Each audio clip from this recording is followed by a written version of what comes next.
Professor Matthew Goodwin suggested the populist wave across Europe is only just beginning after Luigi Di Maio's five-star movement M5S secured the highest percent of the vote in the 2018 Italian election.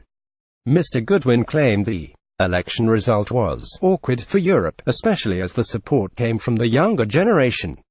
Speaking on BBC's Daily Politics, he said, "They have just had a very good election, they have upped the vote from the last election." Five-star are interesting because they were only founded 10 years ago by comedian expressed BBC Italian. Election 2018, Matthew Goodwin claimed the Italian election result was awkward for Europe. It's slightly ludicrous for people to say this is the status quo and things are okay for Europe. This is quite a shock for a party to come out for nowhere and take over 30% of the vote and also to draw a lot of votes from young people too, and this is quite an interesting point, especially from the south of Italy, which has been hit by both the refugee crisis and by economic stagnation. Five-star are doing well. They probably won't get into a coalition. The coalition will be a right-wing coalition.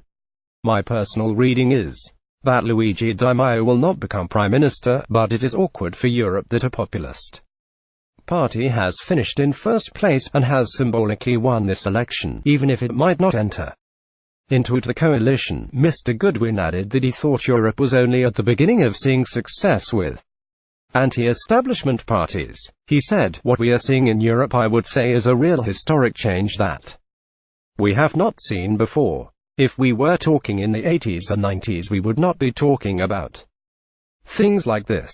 It's slightly ludicrous for people to say this is the status quo and things are okay for Europe. This is quite a shock." Professor Matthew Goodwin, "I think we are much closer to the beginning of a new period of volatility and change than we are at the end. We have all underestimated the appeal and the potency of what these parties are talking about, which is anti-establishment, but is also anchored in specific issues like immigration and the refugee crisis." Following Mr. Di Maio's success, the young Italian leader has called on the European Union to give the M5S the chance to form a government, despite having signaled his openness towards an anti-EU coalition with the centre-right.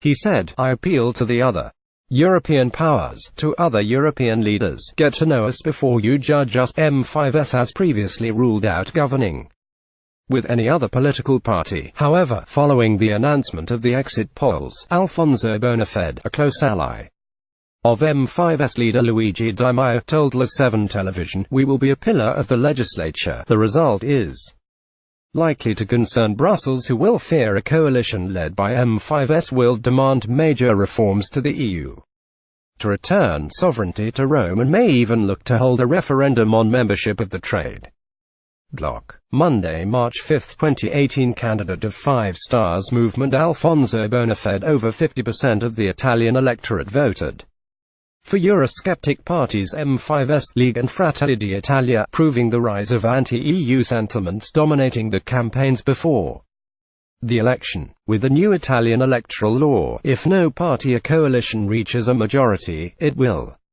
be up to President Mattarella to decide which party or coalition will be given the chance to form a government post-election. Despite gaining the most votes in the election, the Five-Star Movement did not gain an overall majority in the Italian election.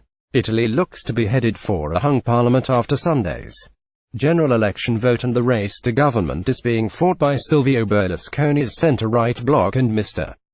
Di Maio's M5S. Former Prime Minister Silvio Berlusconi's centre-right party and his far-right allies, Lega Nord, could emerge as the largest bloc in parliament but fall short of a majority.